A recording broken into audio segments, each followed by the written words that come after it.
Olá, seja bem-vindo ao meu canal, meu nome é Angela Natel e vamos para a leitura da semana. Quero ler um trecho deste livro aqui, Racismo Estrutural, do Silvio de Almeida, dessa coleção Feminismos Plurais. É uma coleção maravilhosa, recomendo todos os livrinhos dela. Então vamos para a leitura. Como naturalizamos o racismo? Desde que comecei a integrar as ações do movimento negro e a estudar a fundo as relações raciais, passei a prestar atenção ao número de pessoas negras nos ambientes que frequento e que papel desempenham. Nos ambientes acadêmicos e próprios ao exercício da advocacia, percebi que na grande maioria das vezes eu era uma das poucas pessoas negras, se não a única, na condição de advogado e de professor. Entretanto, essa percepção se altera completamente quando, nesses mesmos ambientes, olho para os trabalhadores da segurança e da limpeza. A maior parte negros e negras como eu, todos uniformizados, provavelmente mal remunerados, quase imperceptíveis aos que não foram despertados para as questões raciais como eu fui. Essa segregação não oficial entre negros e brancos que vigora em certos espaços sociais desafia as mais diversas explicações. Eis algumas delas. 1. Pessoas negras são menos aptas para a vida acadêmica e para a advocacia. 2. Pessoas negras, como todas as outras pessoas, são afetadas por suas escolhas individuais e sua condição racial nada tem a ver com a situação socioeconômica. 3. Pessoas negras, por fatores históricos, têm menos acesso à educação e por isso estão alocadas em trabalhos menos qualificados, os quais, consequentemente, são mal remunerados. 4. Pessoas negras estão sob domínio de uma supremacia branca politicamente construída e que está presente em todos os espaços de poder e de prestígio social. As duas primeiras explicações são racistas. A primeira é abertamente racista, pois impinge uma espécie de inferioridade natural a pessoas negras. A segunda é veladamente racista e afirma ainda que indiretamente as pessoas negras são culpadas pelas próprias mazelas. Já a terceira e a quarta trazem o que poderíamos chamar de meias-verdades. De fato, negros e negras são considerados o conjunto da população brasileira e apresentam menor índice de escolaridade e sim, o sistema político e econômico privilegia pessoas consideradas brancas.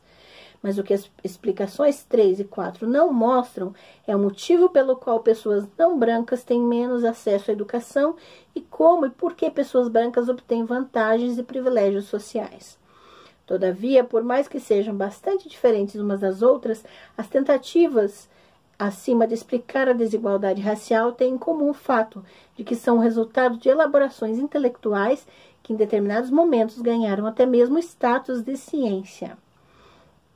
Mesmo hoje, quando as teorias racistas estão desmoralizadas nos meios acadêmicos e nos círculos intelectuais que se gestaram, na cultura popular ainda é possível ouvir sobre a inaptidão dos negros para certas tarefas que exigem preparo intelectual, senso de estratégia e autoconfiança como professor, médico, advogado, goleiro, técnico de futebol ou administrador.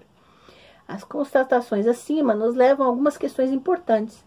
A primeira delas é saber como as ideias acima são criadas e difundidas, tornando-se fundamentais para justificar, minimizar ou denunciar a desigualdade racial. Já a segunda, e talvez a mais intrigante, está em saber como eu, mesmo sendo um homem negro, só fui despertado para a desigualdade racial ao meu redor pela atividade política e pelos estudos. O que me impedia de perceber essa realidade?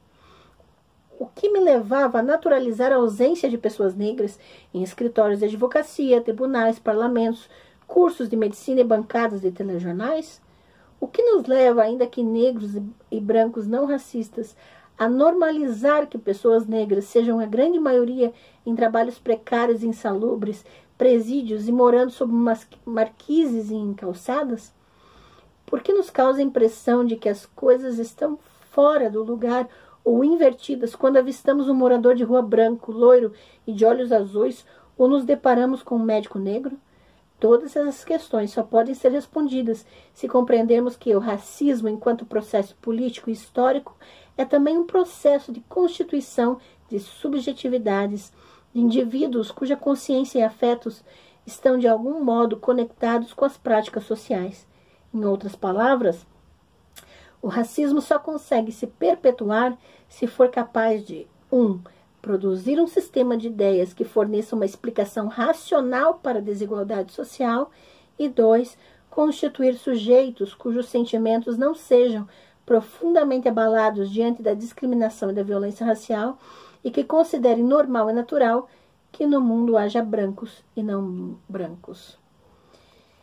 E veja que esse é um trecho muito curto de como naturalizamos o racismo, mas ele vai falar sobre inúmeras questões da estrutura racista da nossa sociedade e que nós precisamos nos despertar urgentemente para perceber essa estrutura e lutar contra ela. Então fica aqui a dica importantíssima da leitura da semana e também indico que você pegue os dados dessa leitura aqui na descrição do vídeo, procure na internet, nas suas ferramentas de busca, onde encontrar para vender, e também procure os outros volumes dessa coleção Feminismos Plurais, que são fantásticos. Então fica aqui a dica, boa semana para vocês e boas leituras.